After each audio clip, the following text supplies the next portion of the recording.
My toxic PTA president terrorized my scared daughter until she asked, did I do something bad? So I destroyed her reputation. 6-year-old Lily gripped my hand so tight her little nails dug into my skin. Her tiny body was shaking with fear as hundreds of eyes in the school auditorium stared at us. Mrs. Peterson was destroying my daughter publicly, and I couldn't do anything about it. Sarah, this is absolutely outrageous. The PTA president's voice cut through the silence like a knife on glass. Your daughter is out of uniform again. You're showing complete disrespect for our school.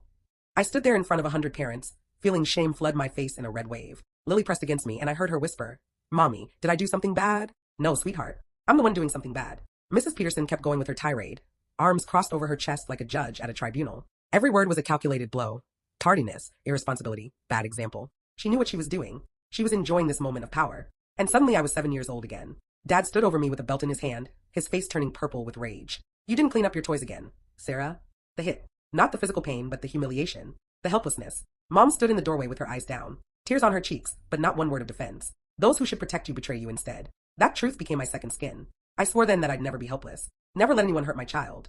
And here I was standing in an auditorium, letting Mrs. Peterson humiliate Lily. Complete disregard for rules that apply to all parents. Mrs. Peterson's voice brought me back to reality. Her eyes were gleaming with pleasure. She was feeding off my shame. My fist clenched. Inside me, a wave of rage was rising, pure, burning, accumulated over decades of silence. I wanted to scream, wanted to tell this woman the truth about her methods of psychological terror. But I couldn't. Not in front of Lily. I had to be strong. Like always, Mrs. Peterson finished her performance, throwing one last contemptuous look my way. I took Lily's hand, her palm was sweaty with fear, and silently walked out of the hall. Outside, the October air burned my lungs. Lily was quiet the whole way home, occasionally glancing up at me.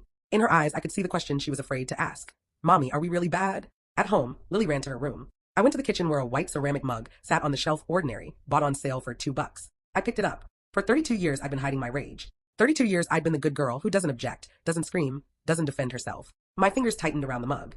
All the pain, all the humiliations, all the disappointments in those who couldn't protect me, concentrated in this moment. I raised the mug and hurled it to the floor with all my strength. And for the first time in years, I didn't feel shame. I felt relief. I stood among the fragments, breathing hard. This wasn't an act of destruction, this was an act of liberation. I allowed myself to feel the rage, to let it out instead of hiding it deep in my soul. Yes, I'm vulnerable. And that's okay. It's part of me. And it doesn't make me weak, it makes me alive. Tomorrow I'll go back to school. I'll find Mrs. Peterson and tell her what I should have said today. I'll defend my daughter, even if it means conflict. Because being yourself with all your scars and rage is the first step to building something real. Without fear, Lily appeared in the doorway, saw the fragments, and looked at me with wide eyes. Mommy, did you break the mug? I knelt down next to her. Yes, sweetheart. Sometimes we need to break something to feel whole. She nodded with a seriousness that didn't fit her 6 years. Will we buy a new one tomorrow? Tomorrow, I said, hugging her. We'll buy the most beautiful mug in the store.